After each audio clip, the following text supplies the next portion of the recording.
America in the 1950s. World War II is over. Doo-wop is on the radio and the Cold War is underway.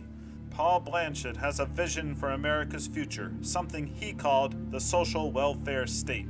The paradise he envisioned never came about, even though the cultural revolution he called for was, and continues to be, enacted. The chief obstacle to these changes was, according to Blanchett, the political power of the Catholic Church. His best-selling book, American Freedom and Catholic Power, tells how the Church, how Jesus, was silenced as an advocate for the moral order and the common good. We are rereading that book today to find out what happened and where to go from here.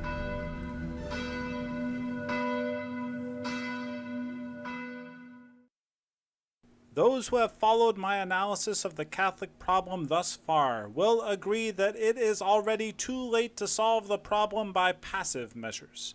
The Catholic hierarchy is not passive. It is well organized and well regimented, and it uses astutely the power that it possesses over a nominal American Catholic population of 26 million.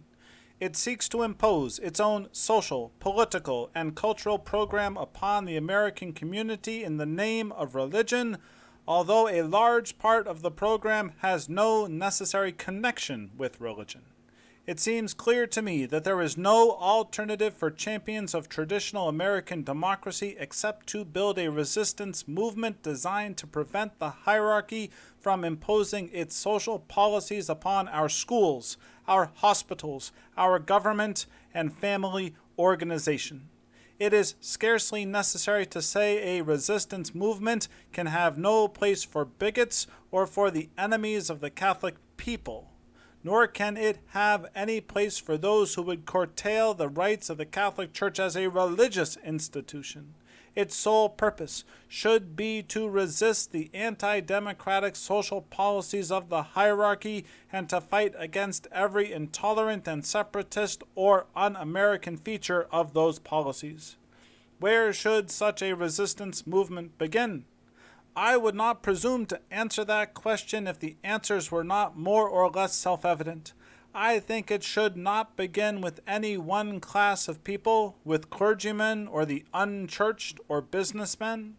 It should begin in the minds of all democratic-minded Americans, Catholic and non-Catholic, who appreciate the danger to our institutions inherent in the hierarchy's policies, and who are resolved to resist without compromise or evasion. The will to defend American freedom from a danger that can no longer be ignored is more important than the methods of resistance that may be adopted. Such a resistance movement should base its activities upon certain broad general principles that will enlist the service of high-minded men of every church and no church. Its platform of principles and policies might well include certain major objectives in the field of medicine, of general welfare, of culture and information politics, and of law. In the field of medicine and welfare, a resistance movement platform should include the right of every American family to secure information about birth control, either from a family physician or from a properly staffed clinic. It should oppose all the discrimination against non-Catholic clergymen and doctors in Catholic hospitals. It should resist any solicitation of funds from non-Catholics for Catholic hospitals unless written assurances are given to contributors that both the surgical and the religious practices of non-Catholic professional persons will be permitted on the same basis as approved Catholic practice. As a matter of public policy, such a platform should include a provision opposing the licensing by the state of any medical school in which teachers or priests teach the homicidal doctrine that the life of a mother in childbirth must always be sacrificed in order to avoid therapeutic abortion. The platform should oppose every attempt by the hierarchy to suppress scientific education concerning sexual problems and venereal disease. In the field of culture and information, the platform should stand for the American public school from kindergarten through college as the foundation of American democracy. It should oppose the use of public funds for salaries, textbooks, bus transportation, and other routine services for all non-public schools. It should favor state laws requiring equivalent training for Catholic parochial school teachers and public school teachers. It should favor continuous and scientific inspection of all parochial schools to see that the standard requirement of the state is being maintained, that classes are taught in English, and that textbooks do not distort history, science, or sociology in an un-American manner for the benefit of the hierarchy. It should favor the exclusion from public classrooms of all teachers who wear distinctive religious costume. It should oppose all organized denominational censorship of press, of screen, of radio, and champion actively those newspapers and magazines that have the good old American courage to treat Catholic policies, Catholic personalities, and Catholic derelictions with impartial candor. In the field of politics and law, the platform should favor, quote, a wall of separation between church and state, unquote, and make it real with no compromise. It should oppose the sending of a formal or informal ambassador to the Vatican or the holding of any official political conference with the papacy.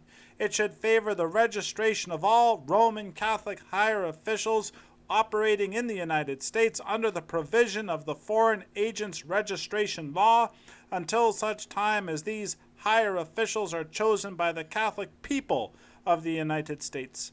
It should resist the appointment or election of Catholic judges in all states where sterilization laws applied to the unfit are on the statute books, unless those Catholic judges publicly repudiate their Roman directives to defy such laws.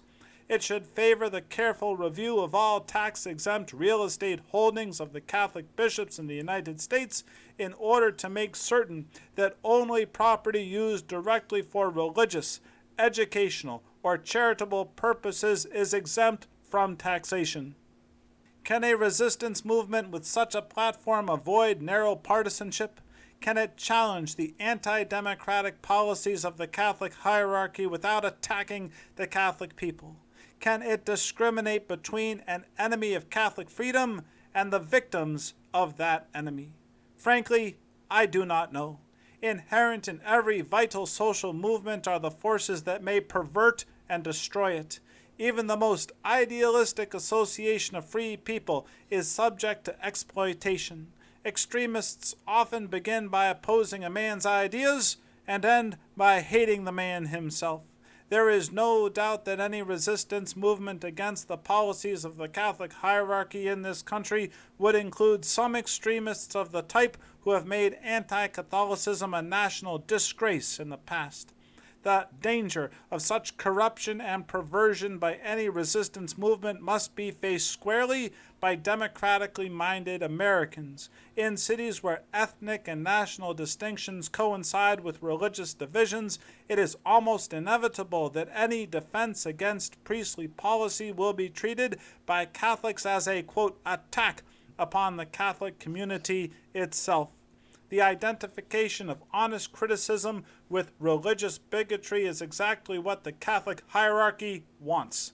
It can maintain its hold upon democratic-minded Catholics just so long as it can persuade them that it speaks for them against their enemies. At least once in our history, the American people have thrown off an alien system of control without losing their moral perspective or their sense of respect for their opponents. In the days of the American Revolution, there were some patriots who lost their emotional balance and began hating Englishmen as Englishmen. Most Americans knew that they were fighting not Englishmen as such, but they were fighting the undemocratic system of alien control. When the crisis had passed the American and the British people, they soon realized that their common purposes far outweighed their incidental disagreements. As the years passed, two great people grew closer together because they shared a common heritage.